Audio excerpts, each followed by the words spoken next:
G'day guys, Steve Morgan here from Fishing Monthly magazines, and I've got Jamie McKeown with me today, a Queensland gun bream angler.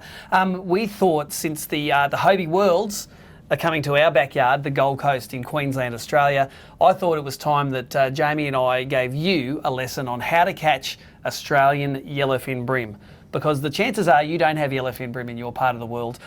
Jamie has won the last couple of events that have been fished at this time of the year in wintertime on the Gold Coast for bream, and I'm the current, the 2018 Costa Bream Series Angler of the Year. So between us, we've got a fair bit of runs on the ball when it comes to bream, and we want to make sure that you catch plenty of yellowfin bream when you're on the Gold Coast. And Jamie, wintertime on the Gold Coast, it's a pretty cool time for bream, isn't it? Mate, it's my favourite time to fish for bream anywhere in Australia, but the Gold Coast is a great time at winter time to fish for bream. Let's talk about bream a little bit. We'll put a few pictures of them up on screen here. They're not a big fish, are they? They're a small fish. If you catch a bream which is 4 pound, you're a dead set genius over here. Our record for ABT events is 1.99 kilos, touch over 4 pound.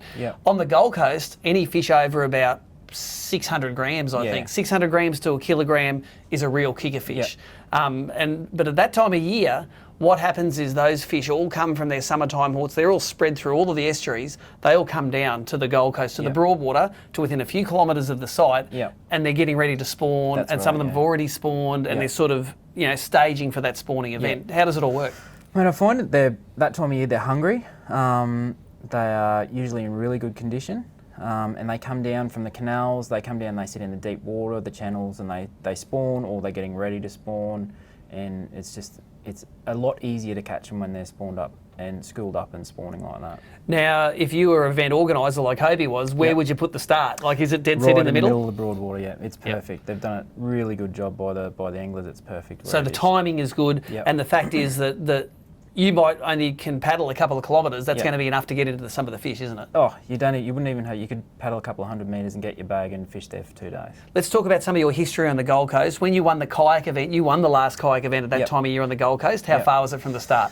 Not far, which is good because I'm not the most athletic sort of guy. So it was easy paddling down to the bridge. About a kilometre, kilometre and a half, something like that. Yep. So spent 2 days fishing there, paddled back, nice and relaxed sort of thing, and it was good. And so what Jamie's talking about is the Sundale Bridge. We'll show it to you at a cutaway here. Plenty of bridge pylons, plenty of current, plenty of schooling bream around it.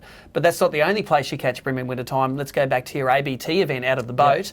How far did you travel from the start to win that event? Not far at all. If it was from the start of the where the Hobie Worlds are going to be, it's literally a couple of 100 metres. And it's just all bits of structure in the main Broadwater, so pontoons, pylons, swimming net enclosures, just little bits and pieces. Every couple of 100 metres there'll be something. You just throw a lure at it.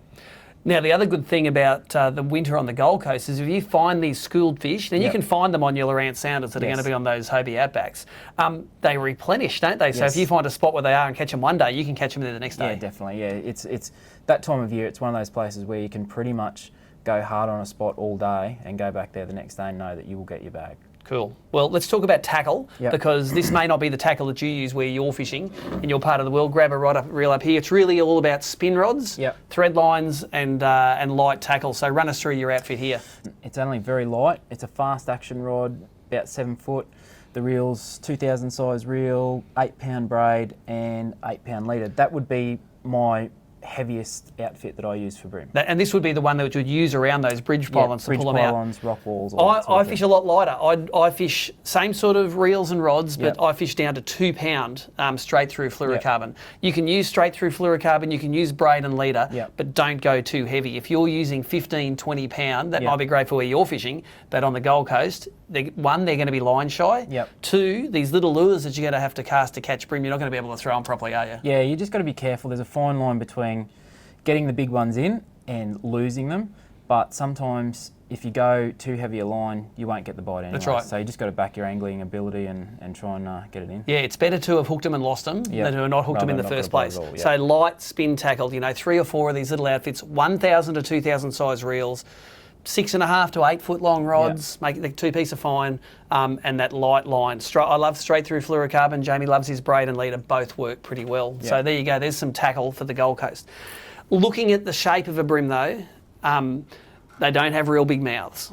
So the biggest bream you're going to catch is going to have a mouth maybe that big. You know, most bream are going to have a mouth this big. So Yeah. when you talk lure sizes, we're talking small baits and small plastics. So things that are, you know, 30 to 50 mil long are right in the hitting zone for these fish. Yeah. I thought what we're going to do is let's first go through 5 key lures for the Gold Coast. Yep. And then secondly, we'll look at some spots and some techniques that you might be able to use at the Hobie World. So let's start with your number one. Yep.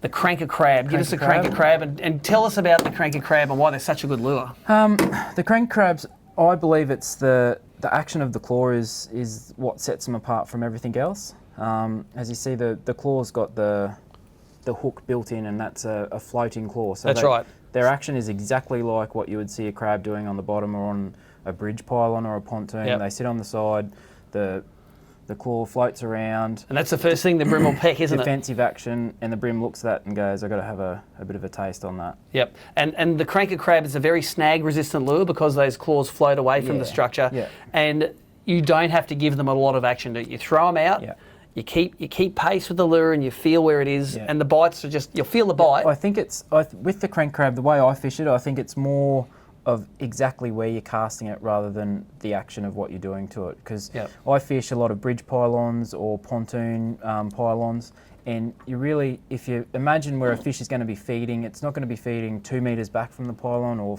it may sometimes, but the majority of the fish are going to be on the post, eating the oysters and whatever is on the oyster, and they just see this crab come down past them and they go, oh, he must have fallen off the pylon, and we're going to eat him. Now, I've got one of your secret weapons here. This is one where you've put a lot of weight on it. This isn't, you can't get this off the CRANKA website, but you can get the CRANKAs internationally off the CRANKA website, Australian designed and sold. What's going on? You've got a house brick tied to the bottom of this one. So that's obviously it's going to be very tidal on the Gold Coast. So if you're not accustomed to strong tides, I suggest you sort of try and do some research. But with the bridge pylons especially, and anywhere else in the Broadwater, there'll be times in the current where during the day in the tide that it's very hard to fish, and it's hard to keep that lure in the ideal area where you're going to get all the bites. So a lot of mucking around and what was the best system for me. I came up with this one. It's just a bit of lead from a tyre shop actually that's just glued on the bottom, and what it does is it just keeps that lure down in the strike zone, like straight down in the pylon, rather than the line pulling it away. Yeah, dragging it away. So it gives you that extra time of being able to fish. Yep. So number one lure for the Gold Coast that you need to have for winter time is going to be that CRANKA crab. 100%. This is the other lure that when you won the boating event, you caught a lot of fish on it. This is a company called ECOGEAR, Japanese company. They're great at making baits, powder baits, stuff like this. This is called ECOGEARAQUA. It's a bio bait. It is very similar to like the Berkeley gulp. If you're familiar with gulp, it's like that. It smells a bit different from gulp. This sort of smells a bit like soy sauce. It sort of smells like to me. Mixed with Vegemite or something. That's it. So and it's called a brim prawn, this one. So this is the bait. It looks just like it's got the little shrimp feelers, and we fish them on these worm hooks. So when they sink, they sink vertically like this. They get a little bit of a shimmer and they sink down. You know, some people call it the Gold Coast chip. You know, it looks like a prawn, looks like a bit of bread or chip that people are throwing in. But if you can see fish on pontoons, this is a really good way to target them, isn't it? It is, because it's for two reasons. The way it lands on the water, it's not a big plop, and it doesn't spook the fish that are around the canals, because the fish are spooky that are here on the Gold Coast. So that's the number one reason. And the second reason is once it lands and it's just sits in that zone and it just wafts down, and the bream can actually look at it and think, I'm going to have to inquire on that. That's right. And when they come in and they smell that, that's been designed by the cleverest Japanese scientists on the planet, you know, for the bream to eat it. So they come and sniff it, they sort of can't help but eat it. So this aqua, you can fish it in that Broadwater. I like fishing them up the canals as well, and there's some cutaway footage here you can see of you can throw them into the pontoon, sink them slowly down. When you watch the fish eat it, big strike, and to me it's a really visual and exciting sort of fishing. And this is a great way to cover that top half of the water column where the fish are sitting up and they're sitting up and feeding. Yeah, I'd use that, in the Broadwater, I'd still use that on the pontoons that are on the edges, and even around weedy edges or really clear banks, just throw it in. And sometimes you just slowly wind it back and they'll eat it. Or that's right. You can skip this actually across the top of the water to attract the fish and then let it sink. You'll see them come over and away they go to eat it. So ECOGEARAQUA, we like that colour. That's called salt and pepper. But any of the colours really work. I like that because I can actually see it in the water. This is rigged on a number one Van Fuch Magic Beak worm hook. That number 1 size worm hook tends to fit this plastic. So there you go, there's number 2. Number 3 I got in here is a crankbait. So we've all caught fish on crankbaits through our careers. Largemouth bass love them, a lot of fish love them. Bream crankbaits are small. This one here, 38 millimetres long. Yep. If you're over 50 mil, you're too big for a bream, basically. So small crankbaits. This one here is a deep diving bib, which will get down to sort of 3 or 4 feet. The technique for yellowfin bream, it's not twitching and jerking a crankbait. It's a slow wind where you just wind it straight on. And when you feel them biting, just let them keep biting and biting until they wind on. The best tip I have for crankbaits is 1, shallow water, so that this is actually bumping on the bottom. But 2, a bit of wind really makes it better, doesn't it? Like if you've got clear water, you can see the fish. All of a sudden, a bit of wind, they'll make those fish bite, won't it? Yeah, you can go to a spot where it's glassy and you think there's no fish there, and 10 minutes later there's 10 knots of wind on, you go back there again and there's fish all over it. Yep. So again, there's a little link up here with a link to a more complicated video on this atomic bait. This is an atomic deep HARDZ crank, 38 mil long. Click the link if you want to read more about it. I like fishing this on sort of 2, 3, 4 pounds straight through fluorocarbon. Keep the line light, and you're going to get plenty of bites on that fella. So all around these shallow areas of the broad water, if you find some of these fish that are up shallow and feeding, that's how you get them. Now, you were saying though, at that time of year, a lot of fish are going to be schooled and in deeper water. By deeper water, you mean 10 to 20 foot of water. Good way to catch them, again, we've all fished it, is a small little single tail grub. You know, these ones here, this is a Z-Man, the Z-Man grubs, 2.5 inch long. Some popular colours in Australia are the bloodworm, the gudgeon and the motor oil.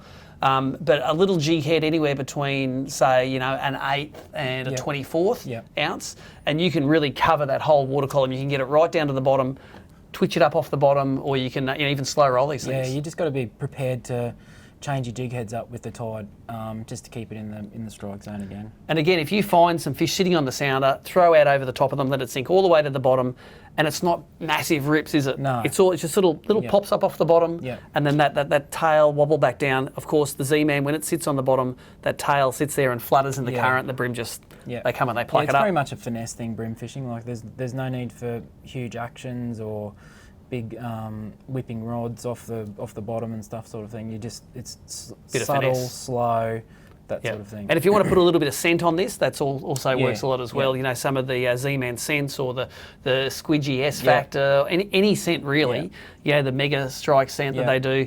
Any of those scents is better than no scent a lot of the time. Yeah, I think scent is probably a key in the broadwater at winter time sometimes as well. A lot of people like fishing these on a braid leader combo. So, you know, like 6 pound braid and say a 4 pound leader. Pretty popular for these. You can feel the bites good, and then when the fish gets on, you can sort of set that hook. Winter time is known for, you'll catch a lot of fish, you'll get a lot of bites, but it can be a finicky bite, so they can just like nibble and that sort of thing. So so you want to be able to feel the bites and fish as light as you possibly can. And if you're not getting bites or you're not converting bites, best thing is to go lighter, isn't it? If you're fishing 6 pound leader, go to 4 pound. If you're fishing 4 pound, go to 2 pound. Always better to hook the fish than to not have a bite at all in the first place, even though you may lose that fish. And I mean, out in the broadwater, there's not too much that they can actually get back into the structure. Around the bridge pylons and stuff, or around the seaway walls, you'll have to fish a little bit heavier, but if you're just fishing the channels and the channel markers, it's pretty easy going. You can fish 2 pound. Now that brings us to our next bait. Channel markers, the navigation, the reds and greens that sit on the side,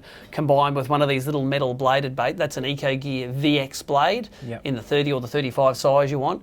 Especially in that colour in the black, that's a real killer for the Gold Coast bream. So run us through how you'd fish that bait on some of the navigation markers. Yeah, okay, so we have the navigation markers, and the depth varies, but it's, you know, around that 10 to 15 foot sort of area. And the fish will school up on the markers, and they either school up to spawn there, or they school up to have a break from going out to sea and coming back in, sort of thing. Just a staging area, out of the current a bit. It's on the edge of the channel, it's behind something. Nice clean water. So I would put the blade either right beside the channel marker or just past it, and then just let it sink to the bottom and just a slow hop off the bottom. That's right. So the cool thing about these blades is when they're on sand, they don't actually just hit the sand and fall and lay on the sand. They actually they hit the bottom with such speed that they sort of sit in the sand like this, and then that little bit of tail sitting out looks like something's just got its head in the sand, doesn't it? So a common retriever, you'll lift that blade up it'll hit the bottom, sit in the sand. While you haven't got any slack on the line, the bream will pluck it. They'll get stuck in those sticky hooks. So the next time you lift it, oh, there's one already on. It's like, that fish ate it off the bottom, and it's a bit of metal, but it's like, that's why they eat it, because it looks like something which has got its head buried down in there. Well, although they're a spooky fish, they're a very inquisitive fish. So, yeah, if they see something that's unusual, looks like something that they should be eating, they'll have a look at it, as long as it's presented properly. That's right, and this is very unintimidating. They see a puff of dust on the bottom, there's a little treble hanging out there, they'll just go and, you know, they ain't got hands, no, you're going to pluck it and see what's going on.